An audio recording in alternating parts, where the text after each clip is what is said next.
गुरुजी मेरा आपसे निवेदन है, आप जिस दिन कुरान के हिंदी वर्जन को पढ़ लेंगे हाँ तो मुसलमानों के बारे में मान्यता ही आपकी बदल जाएगी। जी जो जी। मुसलमान दिखता है वो मुसलमान नहीं है सर। अच्छा जो मुसलमान है ही नहीं, जो दिखता है। फिर मुसलमान तो वो है जो अपने पड़ोसी को भूखा नहीं देख सकता। वाह। ईश्वर अल्लाह ताला ने कुरान के अंदर पढ़ा, कुरान के अंदर बताया है कि पड़ोसी नाराज में नाराज, डायरेक्ट उसने कह दिया सर। कुरान की एक आयत में है कि तेरा पड़ोसी नाराज में नाराज जी। अगर इस बीच अगर तेरा पड़ोसी नाराज है तो तू तेरे द्वारा किया गया है पूजा पाठ वो मैं कबूल नहीं करूंगा, तेरे सर से ऊपर नहीं उठाऊंगा। मतलब मानव जाति की सेवा सबसे बड़ी सेवा सबसे बताई बड़ी कुरान में। ये आइडेंटिटी है। जी जी। कुरान जो है फिर क्या, फिर ये बकरों की बलि की प्रथा। इब्राहिम अलैहिस्सलाम ने जी जब उनने ईश्वर ने शैतान ने उनको भड़काया जी तो ईश्वर ने कहा कि मेरा सच्चा बंदा होगा तो मुझे नहीं छोड़ेगा। जी शैतान से कहा मुझे नहीं छोड़ेगा ये, जी जी आप उसके लिए बेफिक्र रहो, मेरा सच्चा बंदा है, मेरी इबादत करेगा। जी। फिर उनको औलाद पैदा होती है। हाँ इंसानी कल्ब के अनुसार स्वार्थी होता है इंसान। जी। जैसी औलाद पैदा हुई तो वो ईश्वर की आराधना में थोड़ा लापरवाही करने लगा, बिल्कुल तो भूल शैतान जाता है। भूल जाता है, क्योंकि 60 साल की उम्र में जिसको बच्चा पैदा हो उसकी कितनी खुशी होगी। बिल्कुल बिल्कुल। तो उसमें उन्होंने उसमें लापरवाही कर दी। शैतान ने जाके ईश्वर से कहा हाँ कि ये ईश्वर देखा मैंने तुझसे कहा था इसको मत दे। हाँ। लेकिन ईश्वर के नहीं नहीं, मेरा सच्चा बंदा है, वो आज है, आज कल आ जाएगा वापस, जी। दुनिया नहीं आएगा, तो उनके देख आएगा वापस।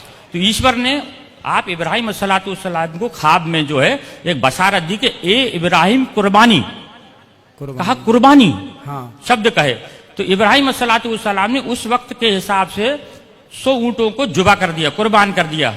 100 ऊंटों को 100 ऊंटों को कुर्बान कर दिया, क्योंकि अल्लाह की तरफ से ये बात थी। कुर्बानी, कुर्बानी का मतलब होता है अपने लिए किसी चीज का त्याग कर देना। कुर्बानी का मतलब ये नहीं जानवर को काट देना। अच्छा। अपने लिए त्याग कर देना किसी चीज का, उसका नाम कुर्बानी है। अपनी बुराइयों का त्याग कर देना। हाँ ठीक तो है। फिर इसके बाद ऐसे करके 3 दिन तक उनको ख्वाब आए।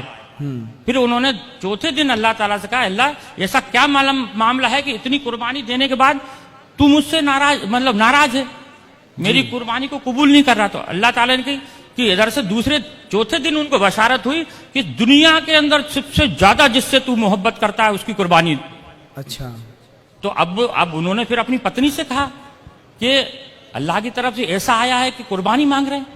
फिर अल्लाह ताला ने उसकी बीवी ने समझाया, आपकी बीवी ने समझाया कि आप सबसे ज्यादा किससे मोहब्बत करते हैं। तो कहने लगे कि मैं अपने बच्चे से मोहब्बत करता हूं। तो उन्होंने कहा कि आप इसी की कुर्बानी मांग रहे हैं। अच्छा। ईश्वर उनसे कुर्बानी मांग रहे हैं। जी जी। तो फिर आगे ये होता है कि ये बात दोनों मियाँ बीवी करते हैं। तो इस्माइल अलैहिस्सलाम जो रहते हैं वो सुनते रहते हैं। 5 साल की उम्र होती है उनकी जी। 5 साल का बच्चा थोड़ा समझदार हो जाता है। ठीक है। और आप तो नबी थे इस्माइल अलैहिस्सलाम। जी जी। तो ये बीबी से कहते हैं कि इसको निला धुला के कंप्लीट करना और इस एक रस्सी कपड़ा और छुरी मेरे झोले में रख देना और इनको निला धुला के मैं घर में कुर्बानी करूंगा तो ये रोएगा गड़गड़ाएगा, तुम्हारे भी आंसू बहेंगे, इसको मैं जंगल में ले जाके कुर्बान करूंगा इसको मैं। जी जी। तब इब्राहिम सलातुल्लाम इस्माइल सलातुल्लाम को सुबह देखते हैं, उठ के देखते हैं तो इस्माइल सलातुल्लाम पहले से तैयार है। जी। उनको हो सकता है आज जल्दी नींद खुल गई होगी इसलिए जो है खुल गई इनकी।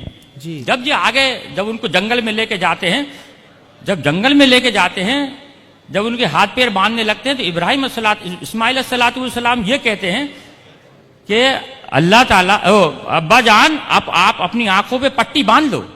जी। क्योंकि ईश्वर ने यानी अल्लाह ने एक उनके ऊपर शर्त रखी थी कि इब्राहिम अगर तू अपनी औलाद की कुर्बानी देगा तो तेरी आंखों से आंसू का अगर कतरा भी गिर गया तो मैं तेरी कुर्बानी को कबूल नहीं करूंगा।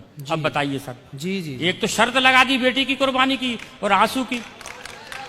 उसमें फिर आगे जाके जब वो पट्टी बांधते हैं, हाँ। पट्टी बांधने के बाद में उनको ऊपर जब छुरी फेरते हैं, जी, जब छुरी फेरते हैं तो छुरी चलना बंद हो जाती है। अच्छा। क्योंकि छुरी भी दुनिया के अंदर ईश्वर की मोहताज है।